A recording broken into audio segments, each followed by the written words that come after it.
Bismillahirrahmanirrahim.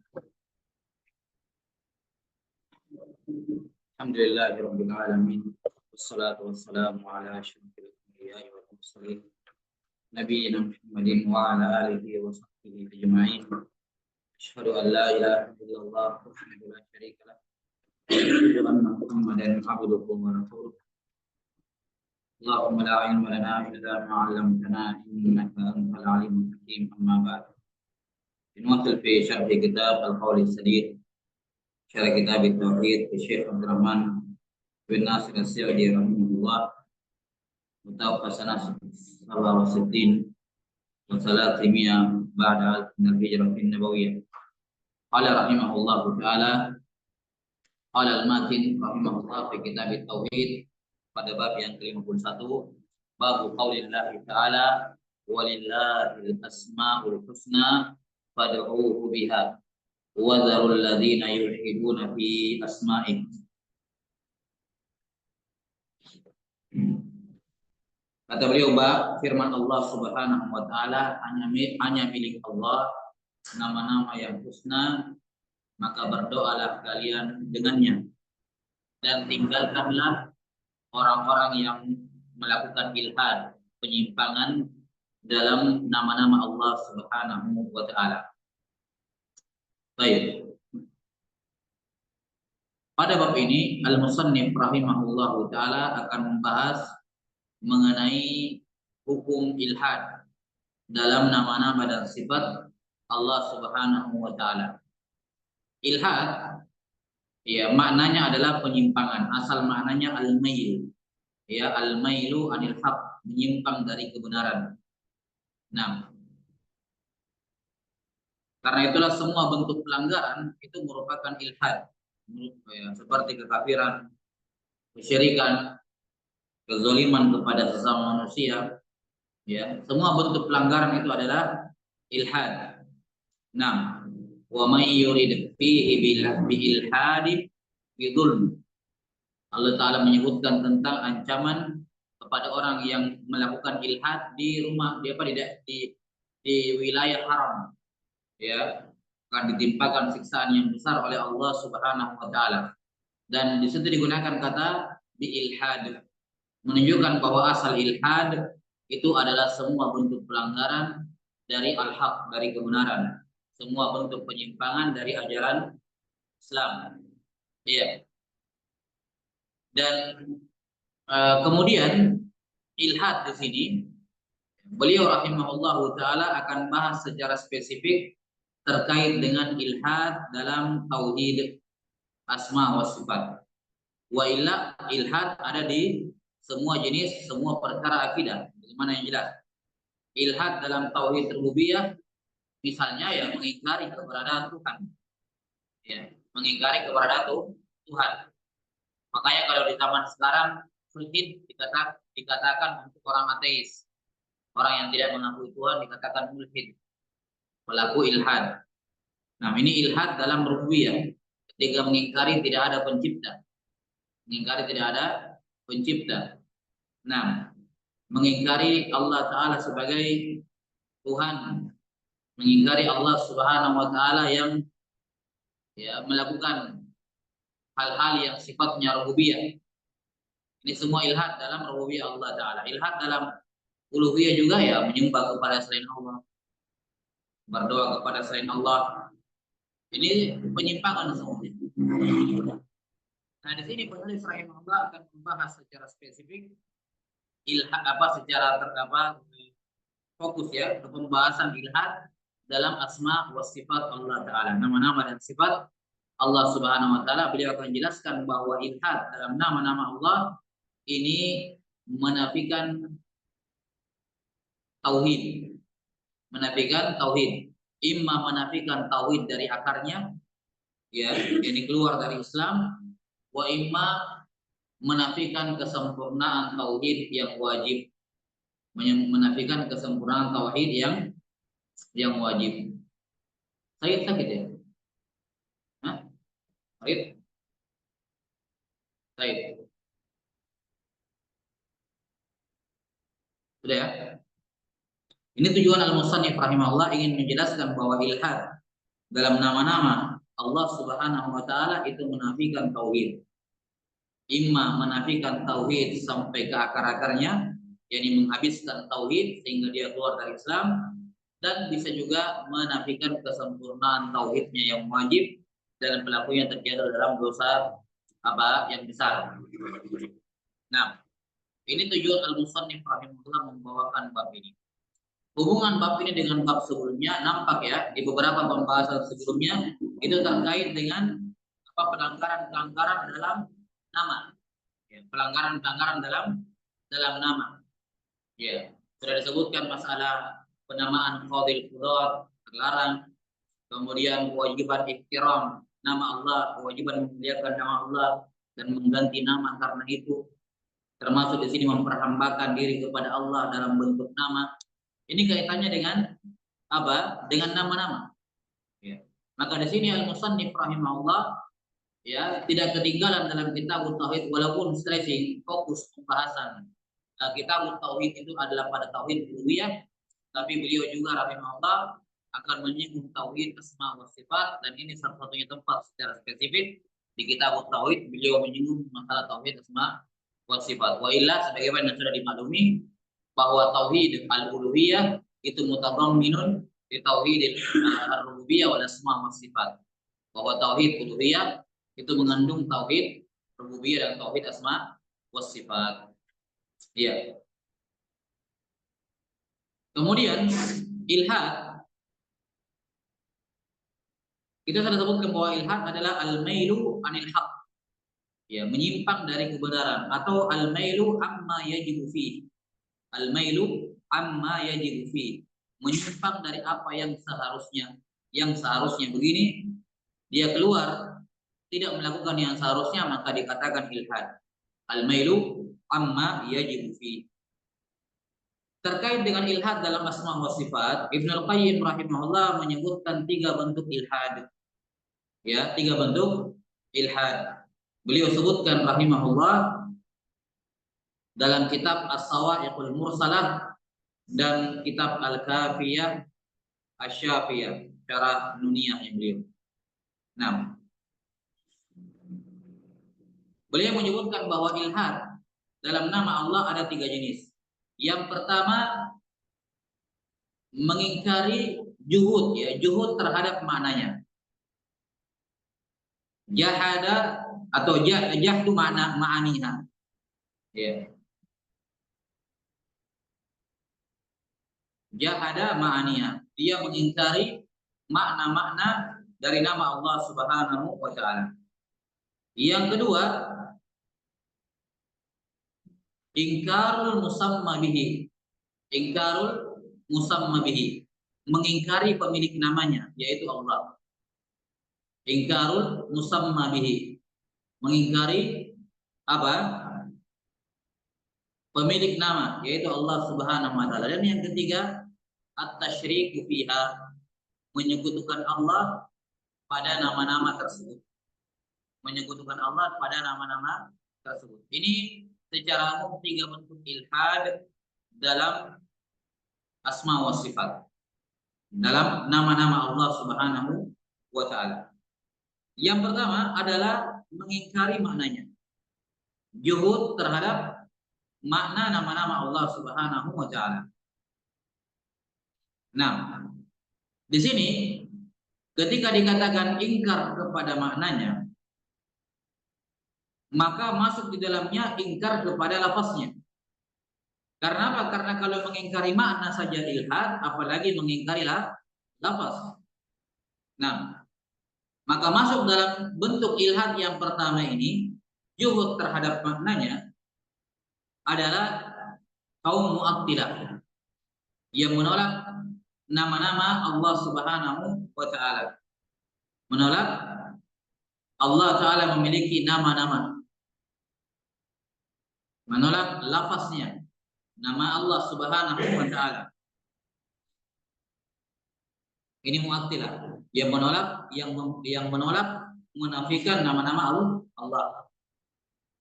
Kemudian masuk di dalam bentuk yang pertama ini juga adalah al-muharrifah, Muharrifah itu yang memalingkan yang menafsirkan nama Allah dengan selain makna zahir tanpa dalil. Yang disebut dengan menurut istilah mereka dengan istilah ta'wil. Mereka mengatakan makna sifat ini, makna nama Allah ini memang zahirnya ini, tapi sebenarnya bukan itu. Yang dimaksud adalah ini. Dia palingkan maknanya.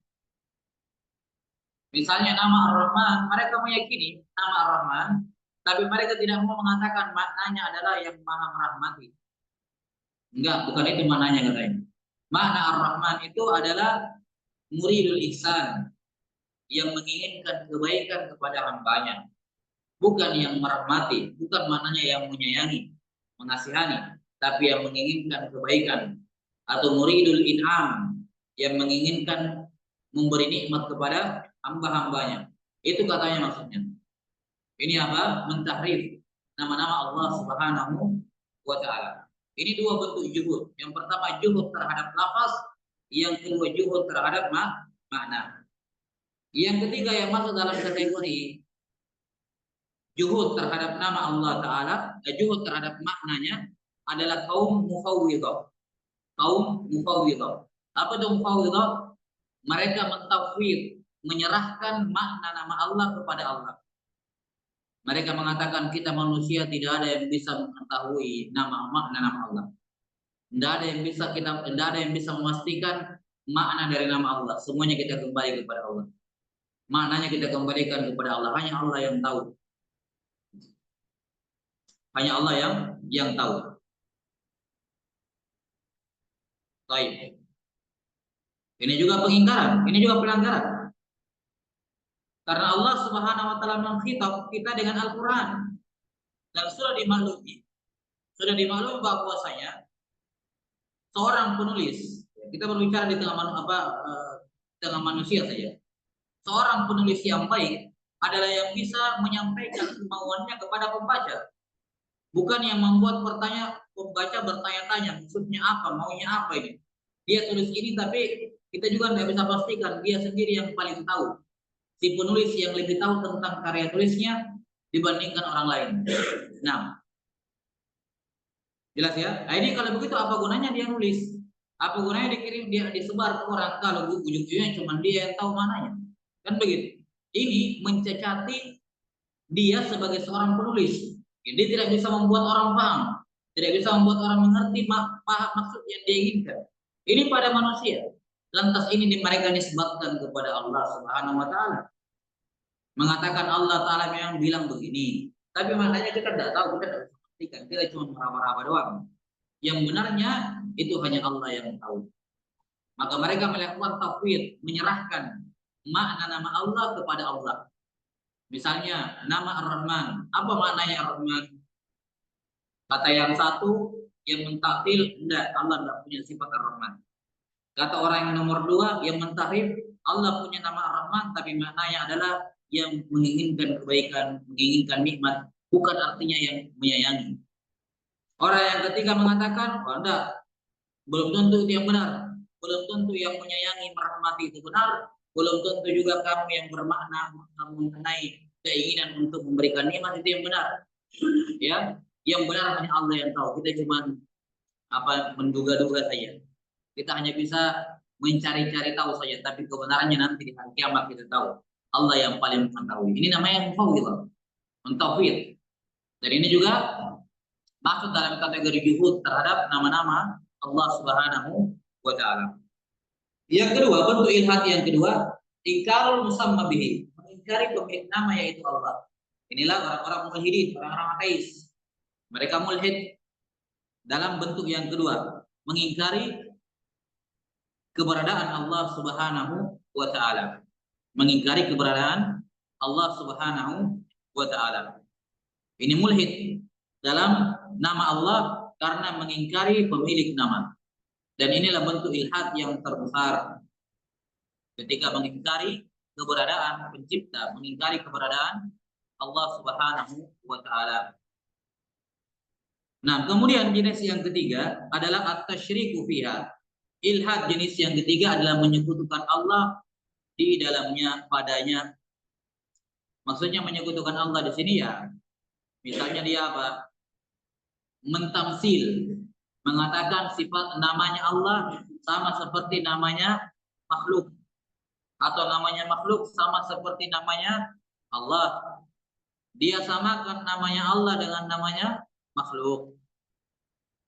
Ini dia tasyrik pihak, menyekutukan Allah pada nama-namanya. Bentuk yang pertama dari ilhad. Yang ketiga, ilhad yang ketiga ya, tasyrik pihak, menyekutukan Allah padanya. Bentuk yang pertama adalah mentamsil, menyerupakan nama Allah dengan nama makhluk. Dan yang kedua adalah takyif. Takyif itu mencoba membayangkan dengan akal pikirannya, dengan khayalannya, bagaimana makna dari apa, bagaimana kaifiat dari nama atau apa al-musamma, ya, kaifiat dari Allah Subhanahu wa taala, nama-nama dan sifat-sifatnya. Bagaimana kaifiat? Ini juga ilhad. Maka semua pelanggaran dalam tauhid asma wa sifat itu tidak lepas dari tiga jenis ilhad ini. Tidak lepas dari tiga jenis ilhad ini. Ilhad dalam maknanya, mengingkari maknanya, mengingkari lafaznya, ya. Yang kedua mengingkari Allah Subhanahu wa taala sebagai pemilik nama, dan yang ketiga menyerupakan atau menyekutukan Allah pada nama-namanya, yakni meyakini nama Allah serupa dengan nama makhluk, atau menghayalkan, mentakyif, mencoba untuk membayangkan bagaimana kaifiat Allah Ta'ala nama-nama dan sifat-sifatnya. Allah Ta'ala alam bisawab. Untuk menjelaskan bab ini, Al-Musannif rahimahullah hanya membawakan satu dalil ini yang beliau bawakan di matan. Apa di judul bab? Allah Subhanahu wa taala berfirman, "Walillahil asmaul husna fad'uhu biha." Hanya milik Allah nama-nama yang husna, maka berdoalah kalian dengannya. Wa dzarul ladzina yulhiduna fi asma'i, dan tinggalkanlah mereka yang melakukan ilhad, penyimpangan dari apa yang seharusnya dalam nama-nama Allah Subhanahu wa taala. Ya. Disebutkan dalam lanjutan ayatnya, dikatakan al-ayat ya. Wa dzarul ladzina yulhiduna fi asma'i sayujzauna ma kanu ya'malun. Ini lanjutan ayatnya. Sayujzauna ma kanu ya'malun. Mereka akan dibalas. Sayujzauna bima kanu ya'malun. Dalam surah Al-A'raf ayat 180. Nanti dilihat lanjutannya ya. Mereka akan dibalas akan perbuatan apa? Akan dibalas terhadap perbuatan mereka. Nah, sisi pendalilan ayat ini jelas akan haramnya ilhad. Yang pertama adalah nahi, larangan. Perintah ya. Zarul ladzina yulhiduna fi asma'i. Tinggalkan orang-orang yang melakukan ilhad pada nama-namanya. Perintah untuk meninggalkan, menjauhi, ini untuk menghinakan mereka dan perbuatan mereka. Tidak usah diurus, tinggalkan, ya. Menunjukkan bahwa perbuatan mereka perbuatan yang rendah, perbuatan yang hina, ya, tidak ada nilainya sehingga disuruh tinggalkan. Kesia-siaan, perbuatan sia-sia, maka disuruh tinggalkan. Ketika disuruh meninggalkan orang yang melakukannya, menunjukkan perbuatannya dan orangnya itu sama-sama tidak berguna. Bahkan itu adalah hal yang dilarang. Ini sisi pendalilan yang pertama. Sisi pendalilan yang kedua pada lanjutan ayatnya. Sayujzauna ma kanu ya'malun. Mereka akan dibalas dibalas atas perbuatan mereka. Kalimat akan dibalas tentu saja ini ancaman, ya kan? Karena setelah disebutkan pelanggaran, terus dikatakan oleh Allah mereka akan dibalas atas perbuatan mereka. Jelas kita tidak bisa memahami secara tekstualnya akan dibalas terhadap perbuatan, dibalas. Tapi kita lihat konteksnya bahwa sebelumnya adalah perbuatan tercela, kemudian akan dibalas. Memang balasan ada dua, ada balasan baik, ada balasan buruk. Tapi jelas sekali konteksnya bahwa ini balasan buruk. Sayujzauna ma kanu ya'malun. Mereka akan dibalas dengan balasan yang buruk akibat perbuatan mereka sendiri. Ini jelas menunjukkan haramnya melakukan ilhad karena di dalamnya terdapat ancaman yang besar dari Allah Ta'ala. Kenapa kita katakan ancaman yang besar? Karena Allah tidak sebutkan apa ancamannya. Cuman Allah bilang akan dibalas. Nah, apa balasan buruknya? Nggak disebutkan. Berarti apa? Bermakna umum. Apa saja memungkinkan. Apa saja yang memungkinkan, ya Allah Ta'ala akan balas perbuatan mereka. Dan tentunya ketika tidak disebutkan hukumannya, itu lebih mengancam dibandingkan disebutkan hukumannya. Kalau dikatakan mereka akan masuk neraka, oh iya masuk neraka. Tapi kalau dikatakan awas mereka akan dibalas, oh dibalas apa ini? Allah nggak sebut, maka bermakna umum. Apa saja, ya sebanyak apa saja, sekeras apa saja bisa disiksakan kepada mereka. Nah, Allahu a'lam bishawab. Kemudian Al-Musannif rahimahullah membawakan 3 asar untuk menafsirkan ayat ini. Qala Ibnu Abi Hatim an Ibnu Abbas dzakara Ibnu Abi Hatim an Ibnu Abbas radhiyallahu anhuma yulhiduna fi asma'i yusyrikun. Makna melakukan ilhad pada nama-nama Allah, yakni menyekutukan Allah pada nama-namanya. Lihat, menyekutukan Allah tadi ada 2, yaitu tamsil dan takyif.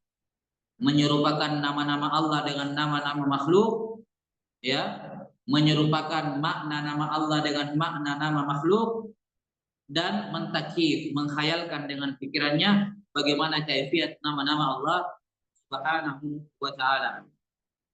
Nah, ini makna yusyrikun. Wa anhu sammahul lata minal ilah wal uzza minal aziz. Kata, dan juga dari Ibnu Abbas radhiyallahu anhu, di antara bentuk penyimpangan, kesyirikan mereka dalam nama-nama Allah adalah mereka mengambil nama Allah Al-Ilah. Al-Ilah ini asal katanya apa? Asal kata Allah. Allah itu dalam bahasa Arab mushtaq dari kata ilahun yang bermakna ma'budun, ya kan? Ilahun. Kemudian kemasukan alif lam. Jadi al-ilah asalnya ilahun. Kemudian kemasukan alif lam. Hilang bantunya. Al-ilahu. Ya kan? Setelah itu hamzah ini dihilangkan karena terlalu sering diucapkan al-ilah al-ilah. Akhirnya hamzah ini dihilangkan untuk takfif. Ketemu 2 lam di 2 satukan tulisannya, kemudian dibaca tahqiq. Jadi Allah, ya. Jadi Allah asalnya maknanya adalah ilah, yang bermakna ma'bud, yang disembah. Yang disembah. Nah, ilah ini untuk muzakkar. Kemudian mereka menyembah pohon ini mereka berikan nama muannas. Apa bentuk muannasnya ilah? Kata mereka ilah Allah. Allah untuk muzakkar, untuk muannasnya Allah. Waliyadzubillah. Lihat ya, mereka mengambil nama Allah kemudian dibuat jadi bentuk muannas, menjadi Allah. Kemudian mereka peruntukkan untuk pohon sembahan mereka. Ini bentuk ilhad. Ini bentuk melakukan kesyirikan dalam nama Allah, yakni menamai berhala dengan nama Allah. Lebih parahnya lagi dalam bentuk muannasnya, ya kan? Dalam bentuk muannas.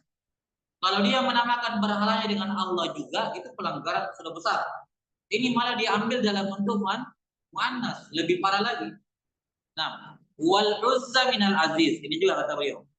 Uzza, sembahan mereka, Allah wal uzza, itu mereka ambil dari nama Allah Al-Aziz, dirubah menjadi Al-Uzza. Wa anil a'mash yudkhiluna fiha ma laysa minha.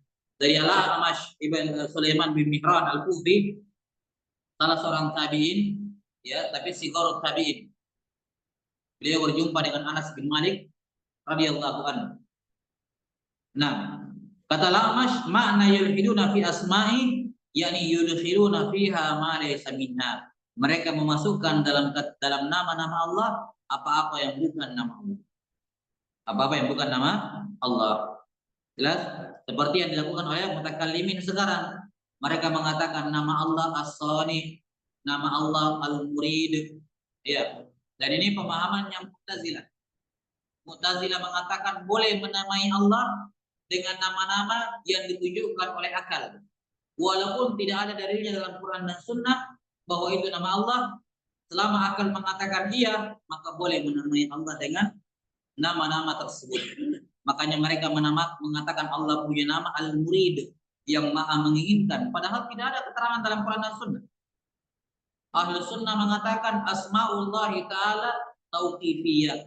Nama-nama Allah itu bersifat tauqifi. Apa artinya? Harus ada dari Quran atau Sunnah yang sahih yang menyatakan itu nama, baru kita katakan itu nama Allah. Ini kaidahnya. Asma'ullahi Ta'ala wa sifatuhu tauqifiyah. Asma'ullahi Ta'ala, nama-nama Allah Ta'ala, wa sifatuh, dan sifat-sifatnya itu tauqifiyah. Artinya tauqif apa? Sebatas yang ditunjukkan oleh dari Quran dan hadis yang sahih. Selama tidak ada Qurannya, tidak ada hadisnya, walaupun sangat masuk akal, tetap tidak boleh kita namai Allah dengan tidak boleh kita menetapkan nama itu untuk Allah Subhanahu wa Ta'ala. Maka seperti kata Lamash, di antara bentuk ilhad dalam nama-nama Allah, menamai Allah dengan nama-nama yang bukan nama Allah.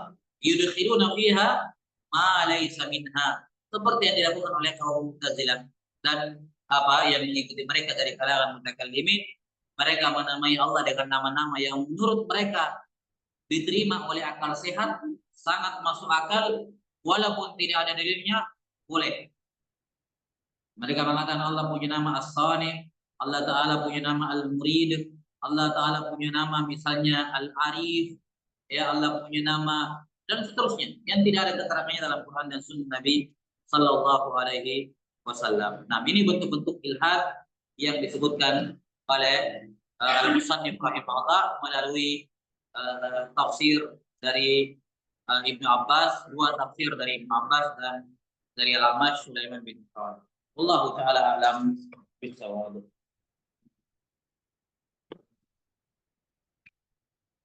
Wah, ini syarahnya lumayan panjang ya.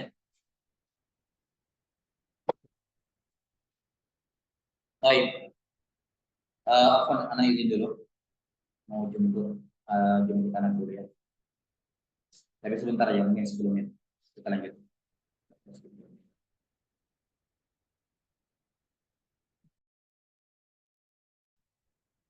Baik.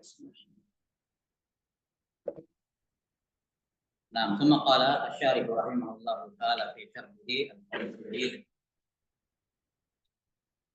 باب قول الله تعالى ولله الأسماء الحسنى فادعوه بها وذروا الذين يلحدون في أسمائه.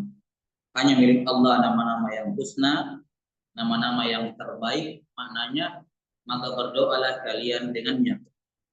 Dan tinggalkanlah orang-orang yang menyimpang, melakukan ilhad pada nama-nama Allah Subhanahu wa Ta'ala. Ya.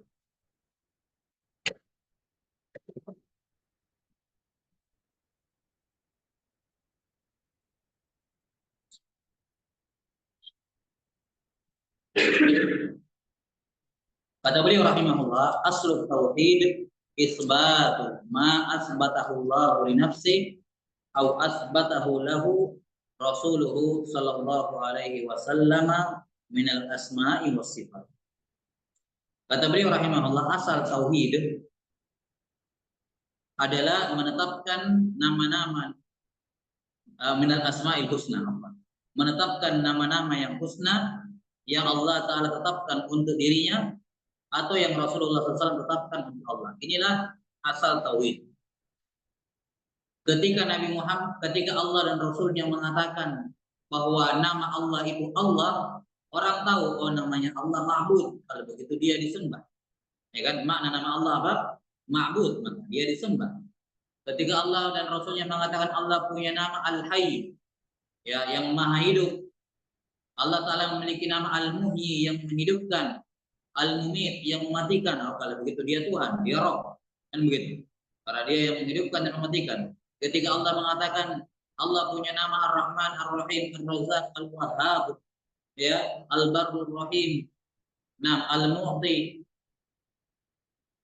dan seterusnya, maka orang pun tahu kita hanya boleh berdoa kepada Allah. Jadi itu asal tauhid. Menetapkan nama-nama yang Allah dan Rasul tetapkan untuk Allah beserta semua makna dan konsekuensinya. Maka karena itulah sudah kita sebutkan bahwa tauhid asma wa sifat dengan rububiyah itu satu paket, ya, disatukan oleh para ulama mutaqaddimin dengan nama tauhid al-ma'rifah wal isbat. Kemudian tauhid ini, tauhid asma wa sifat dan tauhid rububiyah yastalzimu tauhid al-uluhiyah, melazimkan tauhid uluhiyah. Jadi kalau seorang menetapkan Allah adalah Tuhan, menetapkan nama-nama dan sifatnya, maka dia tidak punya opsi lain kecuali pasti menyembah Allah kalau dia orang yang berakal. Nah, makanya asal tauhid, asal penyembahan kepada Allah adalah mengenal nama-nama dan sifat Allah Ta'ala. Kata beliau rahimahullah, wa ma'rifatu mahtawat alaihi minal ma'anil jalilah wal ma'arifil jamilah. Juga masuk dalam kategori asal tauhid adalah mengetahui makna-makna yang mulia, pengetahuan-pengetahuan yang indah terkait dengan nama-nama Allah Subhanahu wa Ta'ala. Yani apa nama-nama Allah? Apa maknanya? Sifat apa yang ditunjukkan oleh nama-nama Allah Ta'ala? Apa konsekuensinya? Apa kelazimannya dari nama Allah? Apa iktidahnya, konsekuensi dan apa namanya makna yang ditunjukkan olehnya? Wa ta'abbudu lillahi biha wa du'a'uhu biha. Dan menyembah kepada Allah Ta'ala semata, menyembah kepada Allah dengan nama-nama tersebut, dan berdoa kepada Allah dengan nama-nama tersebut. Nah, maka makna hanya milik Allah nama-nama yang husna, fad'uhu biha, makna fad'uhu biha yakni fa'buduhu biha. Jelas ya? Maknanya adalah apa? Fa'buduhu biha, beribadahlah kalian kepadanya. Karena itulah para ulama mengatakan bahwa asal makna doa dalam nas-nas Al-Quran itu bermakna ibadah. Jelas ya? Asal makna doa dalam ayat-ayat Quran itu bermakna ibadah secara umum, yakni doaul ibadah. Tidak diarahkan kepada doaul masalah kecuali kalau ada indikatornya. Ada qarina yang mengatakan bahwa doa di sini yang dimaksud minta kepada Allah. Tapi asal makna doa dalam Quran itu adalah apa? Ibadah. Nah, ketika dikatakan fad'uhu biha, maka maknanya bukan sekedar berdoalah kalian kepada Allah dengannya, tapi maknanya adalah beribadahlah kalian kepada Allah dengannya.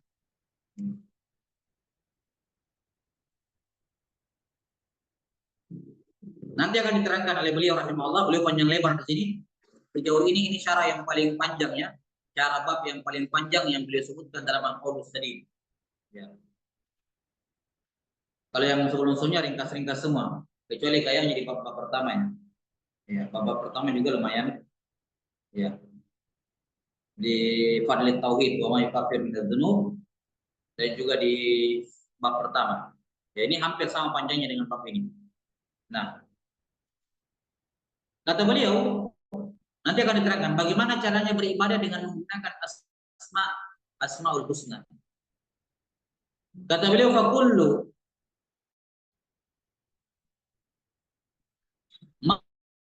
matlabin yatlubuhul abdu min rabbihi min umuri dinihi wa dunyahu wal yatawassal bi ilaihi bismin munasibin lahu min asma'illahil husna. Ini cara yang pertama, berdoa kepada Allah dengan nama-namanya.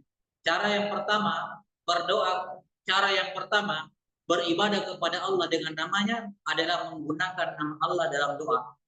Sekali lagi, cara pertama beribadah kepada Allah dengan namanya adalah menggunakan namanya dalam berdoa. Lihat. Kata beliau, fakullu matlabin, semua keinginan yang diinginkan oleh hamba dari Tuhannya, baik berupa perkara dini maupun dunia, maka hendaknya dia bertawassul kepada Allah dengan menggunakan nama Allah yang sesuai. Kamu mau apa? Apa yang kamu inginkan dari Allah? Maka kalau kamu menginginkan A, kamu berdoa, panggil Allah dengan nama A yang semakna dengan itu, yang berhubungan dengan permintaan kamu. Kamu minta dari Allah B, maka kamu panggil Allah, kamu seru Allah, kamu doa kepada Allah dengan menggunakan nama yang maknanya sejalan dengan B dan seterusnya. Jangan misalnya mau minta ampunan, lantas menggunakan nama-nama Allah yang mengancam. Misalnya dia bilang Allahumma gfirli ya Aziz, ya Allah ampunilah saya wahai yang maha perkasa. Tidak cocok. Kamu mau minta ampunan, sementara perkasa itu identik dengan kekuatan, siksaan, kan begitu. Kalau kamu minta ampunan, pakai nama-nama Allah yang sifatnya ampunan dan rahmat. Ighfirli ya Ghaffar, ya Tub alayya ya Tawwab misalnya. Nah, dan seterusnya. Lihat kata beliau rahimahullah, contohnya faman da'a falyatawassal ilaihi bismin munasibin lahu min asma'illahil husna. Maka dia gunakan nama-nama yang cocok, yang sesuai dengan permintaannya dari nama-nama Allah yang husna. Lihat kata beliau, faman da'ahu li husuli rizqin falyas'alhu bismihir razzaq. Kalau ada seorang minta kepada Allah rezeki, maka dia minta dengan nama Allah Ar-Razzaq. Misalnya dia bilang, ya Razzaq urzuqni, atau urzuqni ya Razzaq, ya. Nah, sudah. Wali husuli rahmatin wa maghfiratin fayunasibuhu ar-rahimur rahmanul barrul karim al-afuwul ghafurut tawwab wa nahwu dzalik.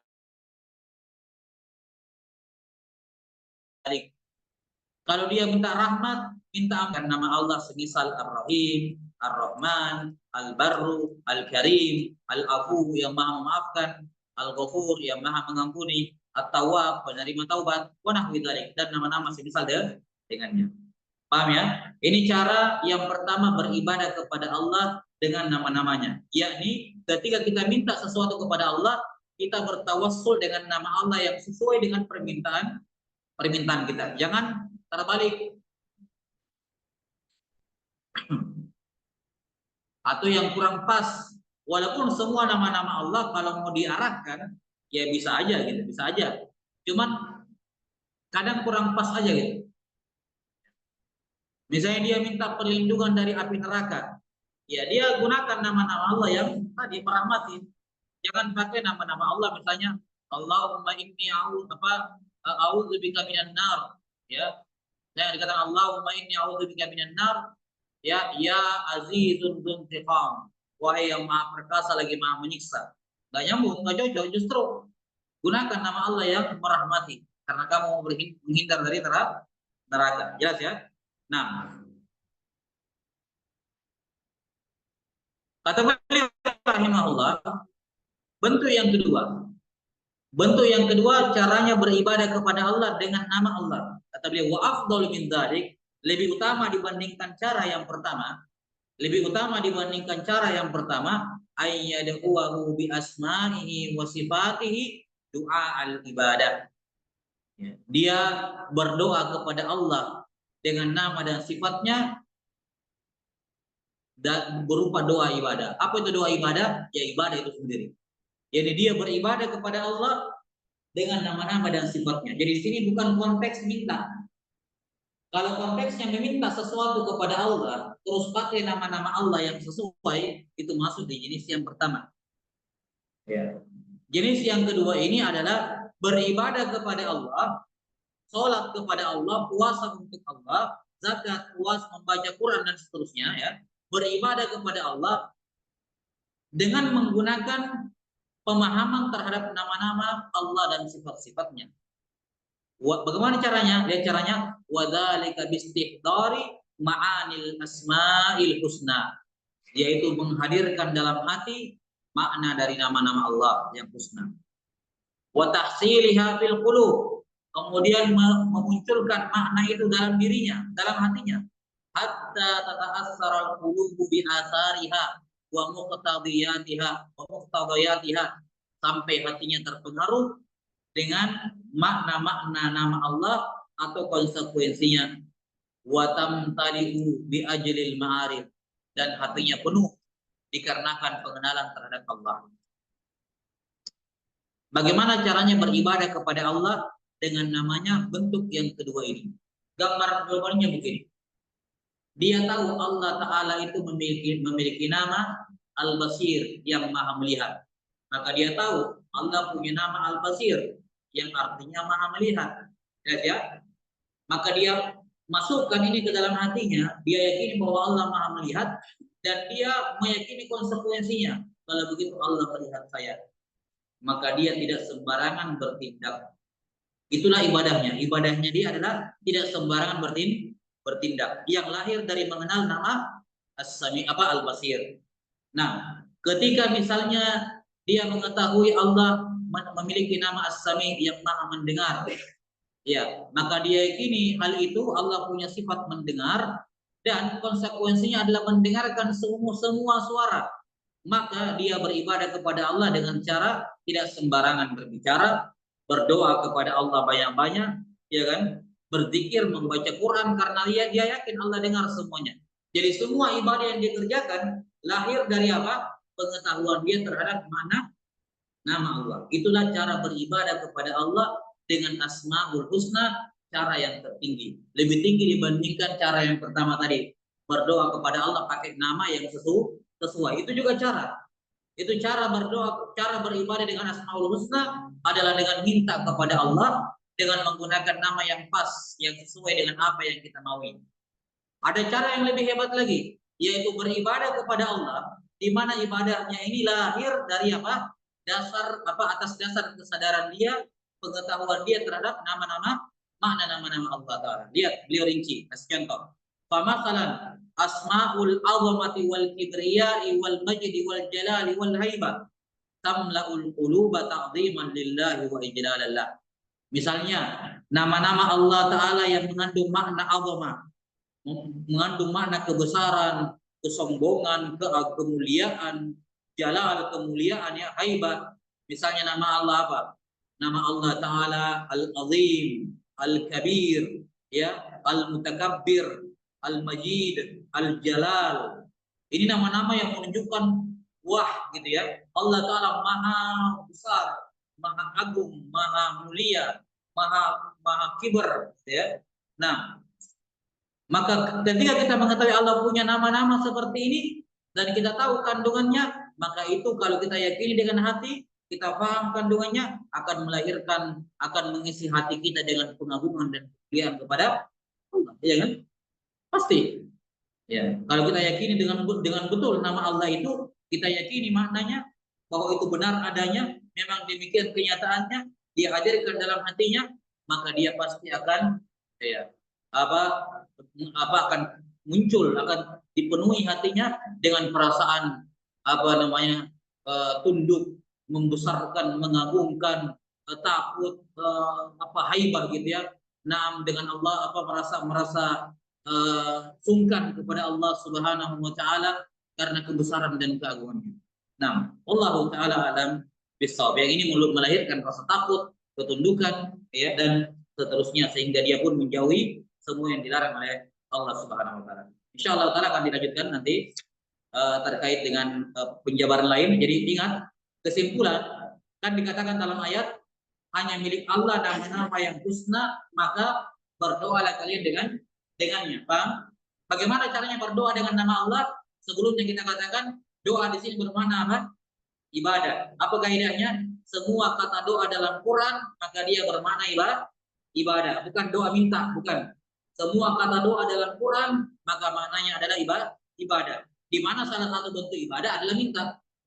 Ya kan? Maka tidak bertentangan. Cuman kita menafsirkan doa dengan maknanya yang paling luas, yaitu ibadah. Nah, sekarang pertanyaannya, bagaimana beribadah dengan Asmaul Husna? Ada dua tingkatan, ada dua cara.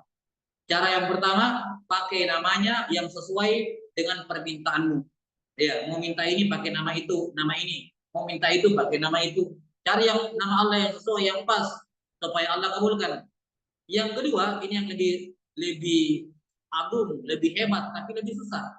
Kalau yang pertama gampang, tinggal minta pakai nama Allah. Ini lebih susah karena dia menghadirkan makna nama-nama Allah, meyakininya dalam hati, yang mana itu akan membuat hatinya tergerak untuk beribadah kepada Allah dengan ibadah qalbiyah. Hati akan menyuruh mulut untuk melakukan ibadah-ibadah lisan. Hati juga akan memerintahkan tangan, kaki, dan tubuh untuk bergerak melakukan ibadah-ibadah badan. Nah, wallahu taala alam bisawab. Naktawi hadzal qadar, sallallahu ala nabiyyina Muhammadin wa ala alihi wasallam. Alhamdulillahirabbil alamin.